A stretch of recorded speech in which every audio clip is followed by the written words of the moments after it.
Сайн байцгаана уу хүнд үзэгчдээ.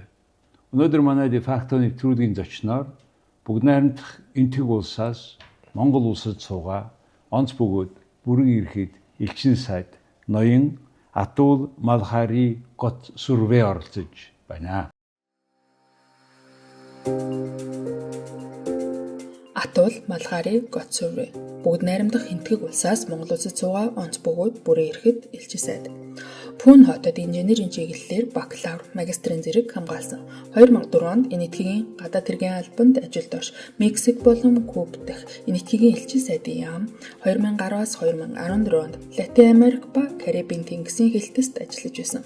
2018-оос 2021 онд бүгд найрамдах ардчилсан Солонгос ард улсад суугаа элчин сайд. 2021 оны 7 дугаар сард гадаад хэргийн яамны нэгдсэн нарийн бичгийн дараагаар захим, засаглал ба мэдээллийн технологи 2022-оос 2023 онд хэрэг эрхлэх газрын мэдээллийн технологийн албаны дараагаар тус ажиллаж байсан.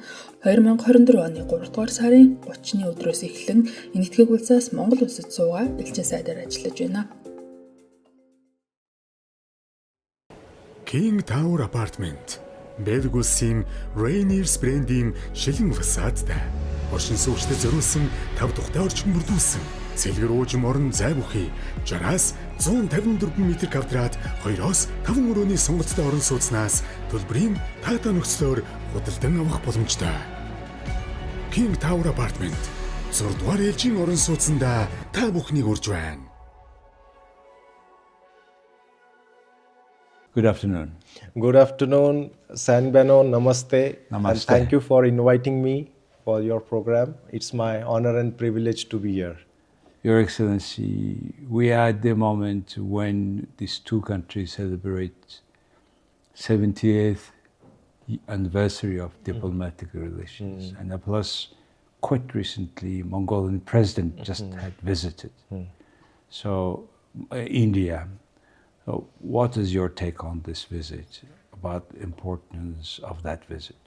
It was a historic visit, a visit which has further strengthened the existing bilateral relations between our two countries.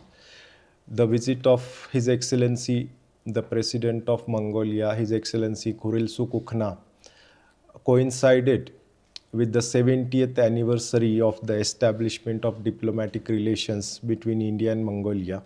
They were established in 1955, so this year is the 70th anniversary of the great event. Then this year was also special, which coincided with the visit. It is the 10th anniversary of the establishment of the strategic partnership between India and Mongolia. The strategic partnership was established during the first ever visit of the Indian Prime Minister to Mongolia, Shri Narendra Modi ji, in 2015, when it is a watershed moment in our India-Mongolia relations, with a lot of action happening after that.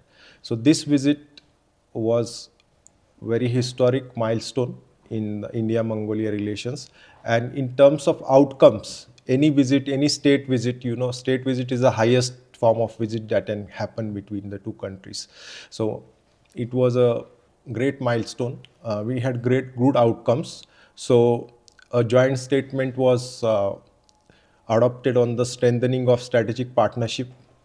It is a vision document for the next decade, basically. Then Mongolia reiterated its support for the permanent membership of India in the expanded United Nations Security Council when it happens. Mongolia also joined the International Big Cat Alliance. The document was signed. Mongolia also joined the International Solar Alliance, which is very important for Mongolia itself, because Mongolia has around 260 days of bright sunshine, and green energy will be helpful to Mongolia to have its energy needs. To strengthen our bilateral ties, it was decided that defense wing will be established in the Embassy of India in Mongolia, defense wing. So we will have a defense attaché who will be resident in Ulaanbaatar, because now our defense attaché is concurrently accredited to Mongolia from Beijing. So this is also an important step. One more people-friendly step which Prime Minister Shri Narendra Modi ji announced was free e-visas of all types to Mongolian nationals. Already we have the physical visas are free, but e-visas also we have made it free for the people now. So it is a good step, which is a real impact on the people. So we can get online visa. Online visa free from India. Okay. So that is a good step for people.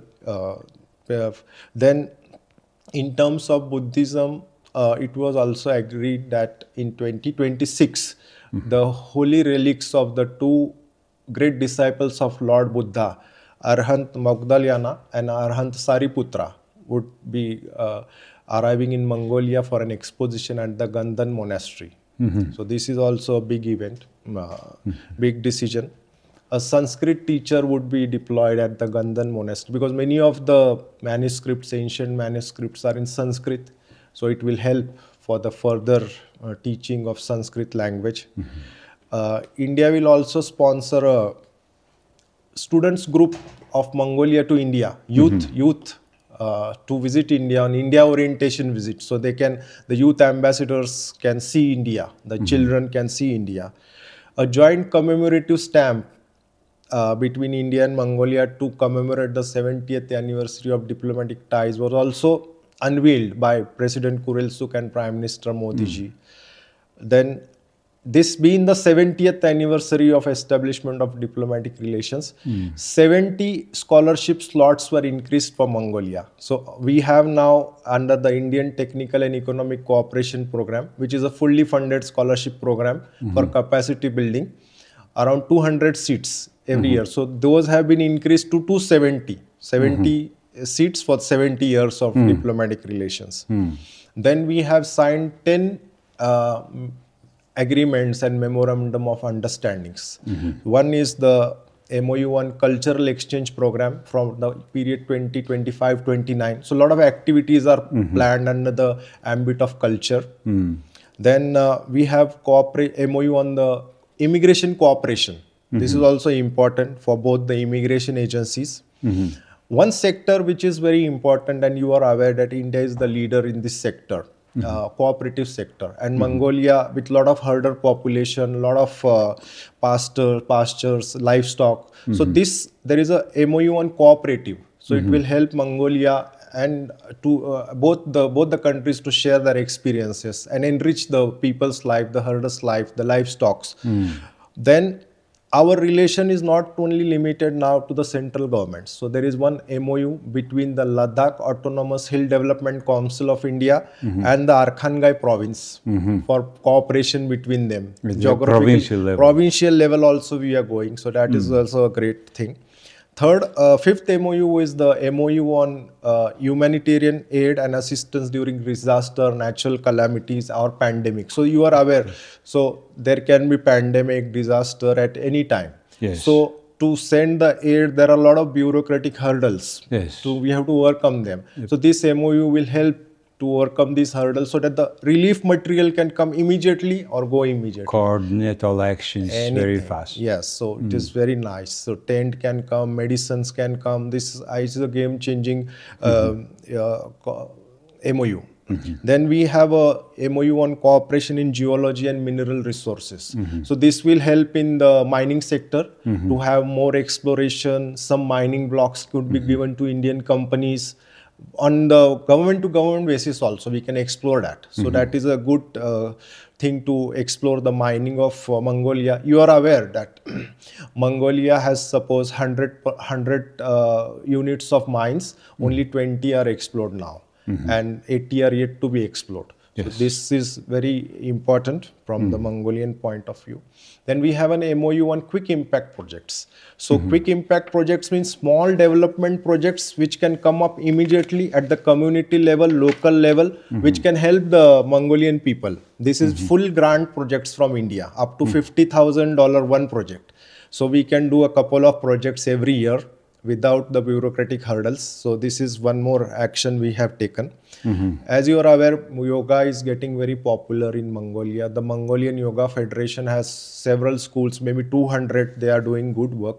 So between the Morarji Desai National Institute of Yoga, it is a government, it comes under the government of India, and the Mongolian Yoga Federation, there was a MOU on cooperation. Then one more important thing is the renovation of the Bogd Palace, Winter Palace. So there is a MOU between Archaeological Survey of India and the Ministry of Culture for the renovation of the Bogd Khan Winter Palace.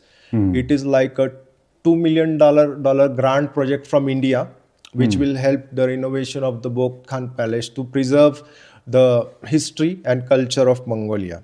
Then one more important MOU we have signed is the MOU between the Mongolian Digital Development Ministry and Ministry of Electronics and Information Technology of India for cooperation in digital transformation. So India has done huge projects in the field of e-governance. So some pilot projects could be replicated in Mongolia, which will help the Mongolian nationals. So you can see there was a lot of substance in the visit. There was a lot of far-reaching, people-friendly initiatives that have been taken during the visit. As we call India and Mongolia are strategic partners. And also our Prime Minister also said that we are not only spiritual neighbors, we are spiritual siblings, Prime Minister of India said. So Siblings. it is one more level than neighborhood. So even though geographically we are a little bit far, but spiritually we are close. We are closely bound. So we are spiritual siblings, brothers. So that our Prime Minister there. And when I was in New Delhi for the visit, the whole city was booming with like India-Mongolia friendship, with posters of India-Mongolia flags, also flags of India-Mongolia, President Kuril Sukh's photographs. So whole of India, it was widely covered in Indian media, Mongolian media. So I feel the visit was a great success. And apart from that, there were two other additional features of the visit. Okay.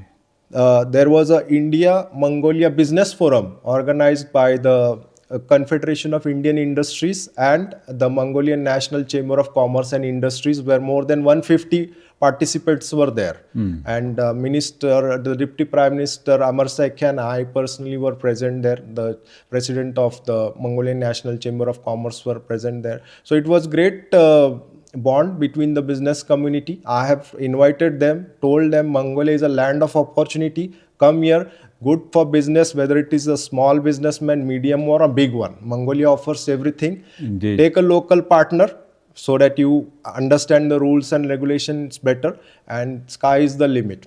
One more aspect which I feel I should mention around the business front is that the trade between India and Mongolia in 2023 was 64 million and 2024 it rose to 110 million. So I'm confident that in the years to come it is going to cross 500 million soon. Indeed. Well, Ambassador, you have mentioned such a good list of very encouraging projects, which is covering many fields of our life, businesses, society. And I would like to just add that 1955, when the two countries have established, Mongolia was not yet a member of the UN. We have tried, but some countries were blocking. But India is one of the countries which support strongly Mongolia. As a result, we became member in 1961. Then 1965, Indira Gandhi had visited Mongolia with two sons, Sanjay Gandhi and Rajiv Gandhi. 1988, I had a chance to meet Rajiv Gandhi and Sonia Gandhi in New Delhi when they have received a delegation from many international unions of students. And we were representing their Mongolia. We had a very unique chance to talk about maybe 5-10 minutes about Mongolia relations, etc. So at the human level, at everybody, this relation is going so prosperous, and the long list you have just now mentioned about everything, that's proof for that. Let me go a little bit details into some of these, what we have just now talked. In fact, it's a truly strategic partnership. And it's good that it will be supported by businesses, their cooperation. And everything what you have said really will impact on the way Mongolians live. Two countries share two strong values. One is democracy, democratic values. The other is Buddhism. You have touched about that. In terms of government strengthening government institutions, you have just talked about the e-government, digital transformation. As you have been working yourself, and you have a state award for that, you have been digitalizing the passports, distribution of passports giving to Indian citizens. You have made all yourself quite big revolution in that the administrative process. So how do you see that digital transformation cooperation? A little bit more details. Thank you so much. So recently, Mongolia, you must be aware that Mongolia has taken the policy of digital first. And in India, we had a policy of e-governance in mission mode project. Mission modes means a targeted approach. So we had the mission mode projects in particular areas like banking, health, then e-governance, passports related matters. So this has all helped to bring in transparency and also to reduce corruption in the system. And you are aware that the more the human interventions are reduced, more faceless things are happening, the discretion value also reduces. You will be happy to know that in terms of income tax, the revolution has happened in terms of the filing of the returns of the income tax. People get the refund of income tax within maybe 1 week or so. So it is so fast and people are very happy. So when we come to India, there is one concept of bringing technology at a low cost and a very big scale. So these two are the very key aspects of India. We bring technology to solve people's problem at a low cost and at a big scale, because that is very important. We have a system of digi-lockers, basically digital lockers. So people can put their documents in the lockers which are provided by, it's a digital locker, means virtual locker, basically. Virtual locker. So they put their driving license, their passports, everything in that. There is no need to carry the physical copy. So when the police ask you for the driving license, you can open the digital locker and you can show it to them. Any government wants to access them, you can tell them, okay, you can access them directly. So no need of real verification. And we are a big country, so... Wow, this is just alone, this concept is changing completely things.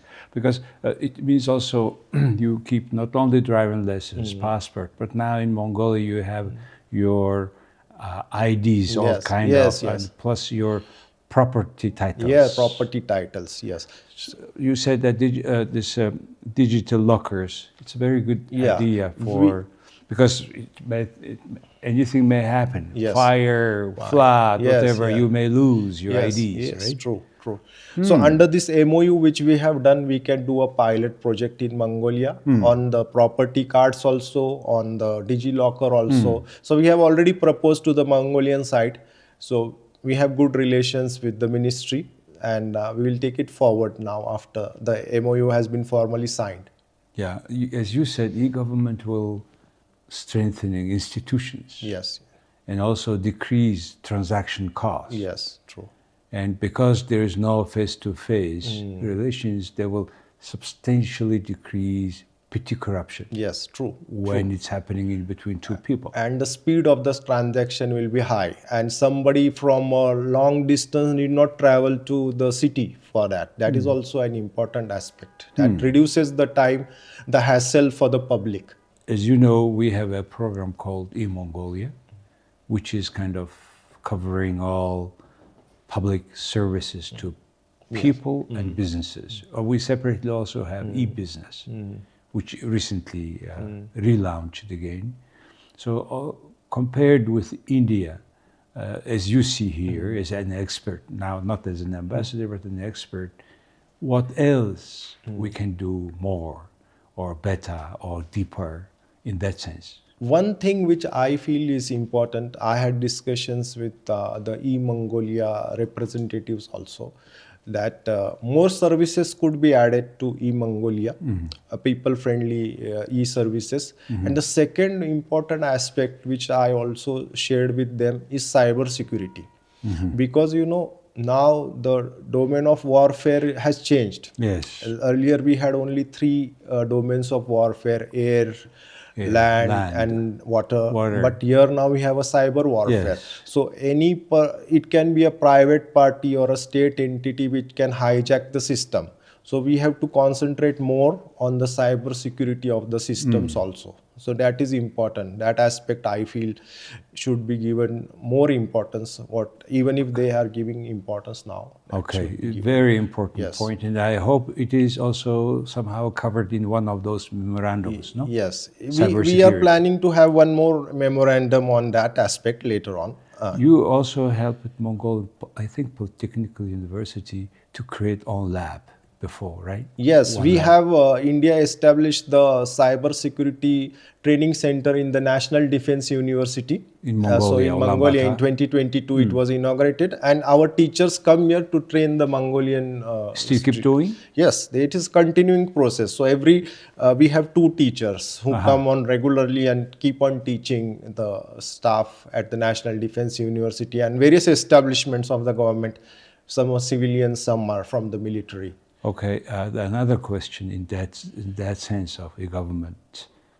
You see, probably India had also through that challenges, because technically many issues there, technically solutions are there, but there are people's apathy to the reform changes, because people used to work with paper, they had their power with that paper information, whatever they possess. How India overcome that challenges, psychological challenges of public officers to introduce digital tools? Some kind of inertia is there, whether it be officials or the people. But once they see the benefits that accrue to this, like the fast transactions are there, then the records are also properly maintained. They save their time, money, and energy in doing the processing of their papers. So people accept it readily. One more concept which we have done, you will be happy to know that, because there is a lot of digital illiteracy also in the system. Not everybody is tech savvy. Yes. So to overcome the issue, we have at every block level, very community level, we have a IT center run by the government or supported by the government. So people come there, fill up their form, the person does with some minor fee, and everything is done. So we solved this problem. Even at the village level, we have the village level entrepreneur, and we have common citizen service center. So the post office also acts as a... How you call it, government? We call it common service centers. Government service centers. Common. Service centers. They are run by government also, private also. So it is an employment generation also in that sense. So some people are giving this service to the financed by the budget. No, they run on their own. They charge the fee also. Some are government sector. Okay, so it is a huge demand business. So people come to fill up their form online, passport form, whatever, they do the service. If there was anything that involved younger people on voluntary basis. Yes, voluntary also they do, but this is all like very small money they charge, because government does not allow them to charge more. Okay. So it is like less than $1. Okay. For one service. What one service? It is less than, in Indian terms, it will be like 50 rupees or like that. That's very important to decrease this digital divide. Yeah, so that also we have done. So the post office also plays an important role in this. Oh, is it still post office working? Yeah. You have huge network. They are now, our post office has done a transition. They are into banking service. They are into cargo service. E-commerce also they are doing. So they are like, they have maintained their viability. They do a lot of financial inclusion projects. So they act as a, suppose some villager wants to put some money, so they give him a passbook also. Because it has anyway huge Network. countrywide network, own Yes. infrastructure. Yeah, no other institute has so much network, which is the postal department. So they have rejuvenated themselves, they have adapted themselves to the changing needs, and they are doing good. We used to have our own post system, Mongol Shoten, which is now half private, and I hope they will learn that Yes. because they can do more efficiently also cargo. Cargo also they Mongol, do. yes. And e-commerce. E-commerce, yeah, Yes, that's very that important, also they yes. do. E-commerce. Banking also they are doing.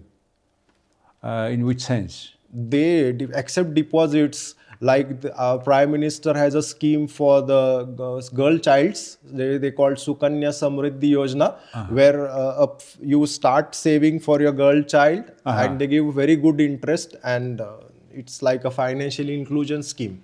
Well, that's fantastic. I Yeah. think our related people definitely will Yes. be more interested.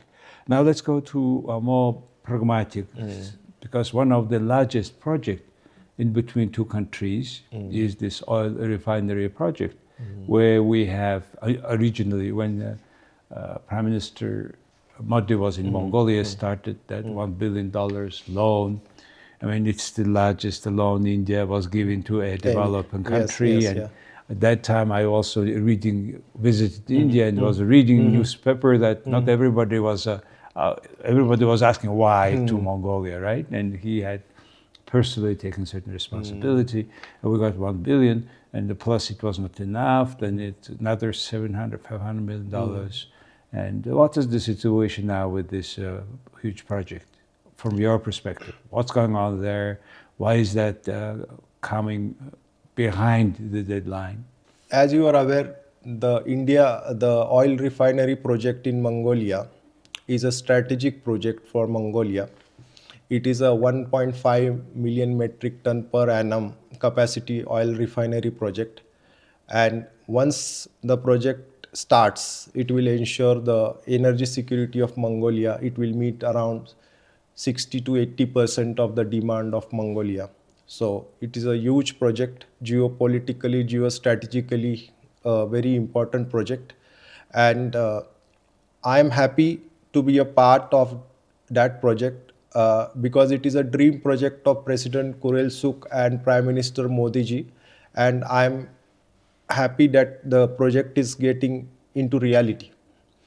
Many people were skeptical about the project, and now I am happy to inform you that there are 4 work packages of the project, of the 1.7 billion US dollar project, soft loan from Exim Bank of India, a very soft loan which no other country can compare with that loan.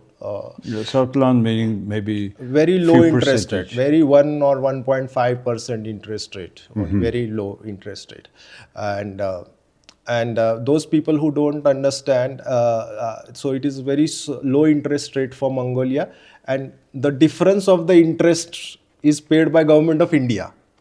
Oh, So I it is see. not like, so it is a big loan basically. So what difference is there? That interest is paid by government of India. We call it interest subvention scheme. So this is a huge project. So there are 4 work packages of the project. One work package related to the infrastructure, construction of road, water pipeline, administrative buildings, warehouses, has been finished and handed over to the Mongol refinery in November 2024. One work package. The other 3 work packages are going in full swing. They are work package 2, which is open art units. Work package 3 is the captive power plant there. About 40 megawatt power plant is there inside only. And the 4th one is the licensed unit for the distillation, cracking units, everything. So all these projects are going on well. The tender date for the completion of the project is early 2028, but we will try to finish the project by end of 2027 or middle of 2027 is our target. So you mentioned about the delay. There are a couple of things which people should know. Oil refinery projects all over the world are very complex projects. They are huge engineering projects and they take time. Secondly, there was a big problem due to the COVID pandemic, which people forget.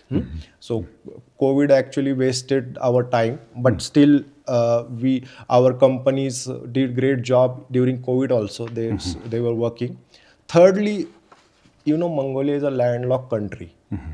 So bringing goods from the third country is very difficult. This also people forget. Yeah. If there was a port near Mongolia, the project would be completed very quickly. So there are custom problems, there are other problems to bring the it goes goods through China. So there could be other things also. So this takes time. So that is one concern, and it's a cold country.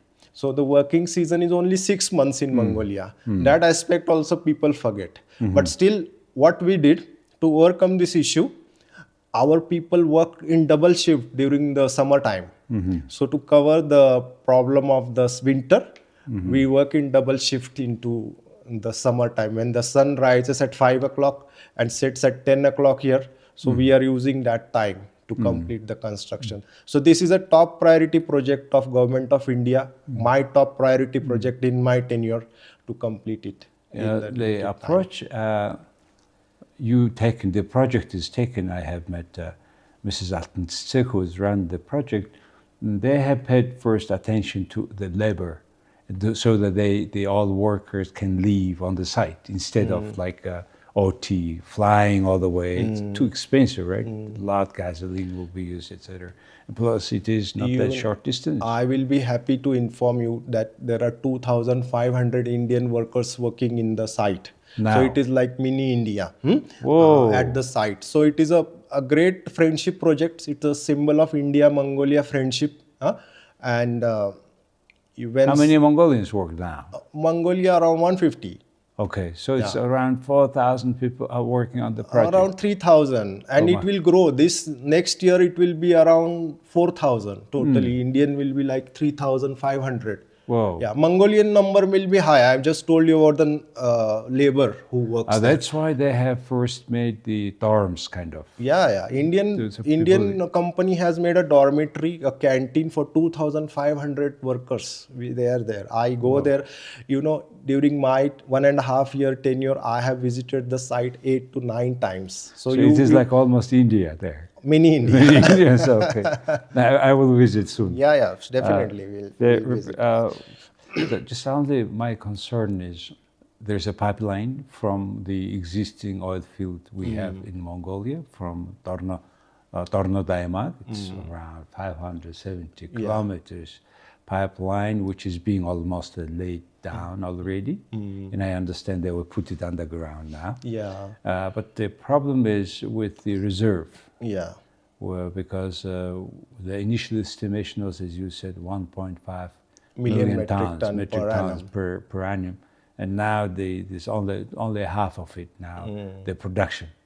So what would be? I know it is not your part of the thinking, but however, or project concern, but however, what do you think about that? We have discussed this earlier also. You have a geophysical or geological background. So I am also a civil engineer, good, I had studied geology, other stuff. So I will tell you a couple of things. The proven reserve of Mongolia, oil production is around 44 million metric ton. Our need is only 1.5. So if we exploit the whole oil, so you can see for 20-25 years, we have no problem. So Mongolia has the potential, basically. First point is this. Now, in the existing oil field, how much extraction can be made? And life is dynamic, what I feel. So now you may have a capacity of 0.7 to 1 million metric ton, but it can be increased with some. And when we talk to the Ministry of Mineral Resources and industry, they told that they are working with the stakeholders to enhance the production. Then third aspect also I will tell you that most of the oil refineries in the world, they don't have their own oil. They import the oil also, crude oil. So even India India is one of the biggest oil refinery countries of the world. We are exporting oil to most of the countries. We are importing crude oil. So I don't see much issue in that. The oil could be imported. Mongolia has the potential capacity to explore. So you have the wherewithal, everything. So how much scaling up of the production is to be made, that is up to Mongolia. Exactly. And I'm confident they are working on it to increase the production, to have new exploration also. New exploration, in particular, new licenses was given, I think, to the refinery company. Yeah. And they I don't know whether they started to drill or not, but this deposit itself is a big kind of a system. Yes, true. So hopefully, because on the China side, they have been already exploring and producing, and on this side now half production goes. And I do also believe what you are saying strongly, because there is a lot of potential. Yeah. And I think the local people are to support it. Yes. Because it is a matter of really matter of independence or True, energy security. And also there is a concept of strategic reserve also. So you can store the crude oil for maybe 10-15 days, so it solves the problem. Yeah, very interesting strategic reserve, yes. The US has in Texas. Yeah, India also is building.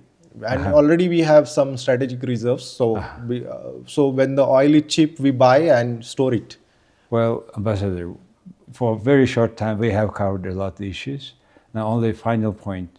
What would be your message to Mongolian people on this important anniversary in between two countries?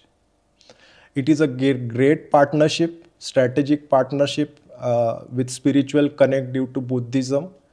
Sky is the limit to our partnership. Three things which I feel, or two things which I feel can be a game changer in this relationship. One is a direct air connectivity between India and Mongolia, for which we are working. And secondly, if Mongolia grants visa-free entry to Indian nationals, the entire landscape of tourism of Mongolia will change. It will help Mongolia to boost the winter tourism, because in India many people have not seen snow. So if there is a direct flight, they will come here to see the snow. All your hotels will be full during the winter. So this small change of visa-free entry to India will bring a paradigm shift in your winter tourism. I am confident of that. Even though there are many issues to discuss, I think due to paucity of time. Very interesting. Very 2 points you have raised. Let it be. Sky is the limit. Yes. Very nice words. Thank you. Ambassador, thank you very much. Thank you so much. Thank you. Thank you. Bairla. Thank you. Thank you. Bairla. Thank you. За хүн үзэгчтэй өнөөдөр манай Defacto нэвтрүүлгийн зочноор Энэтхэг улсын элчин сайд оролцлоо. Энэ бол одоо 70 жилийн дипломат харилцааны ойдоо зориулсан ярилцлага байлаа. Та бүхэн ямар их зүйл хоёр улс хоорондоо хийхээр тохиролцсон, ямар боломж байгаа, эдийн засгийн бүх салбарт, нийгмийн бүх салбарт хүмүүс боломж байгаа, энэтхэгтэй хамтарч ажиллах. Ийм ахаад шинэ үеийн 70 жил эхэлж байгаа гэдгийг та бүхэн ойлгосон байх. Баярлалаа. King Tower Apartment Бэлэг улсын Rainiers брендийн шилэн фасадтай оршин суугчдад зориулсан 5 тухтай орчин бүрдүүлсэн цэлгэр уужим орон зай бүхий 60-аас 154 м2 2-оос 5 өрөөний сонголттой орон сууцнаас төлбөрийн таатай нөхцлөөр худалдан авах боломжтой. King Tower Apartment 6 дугаар ээлжийн орон сууцанда та бүхнийг урьж байна.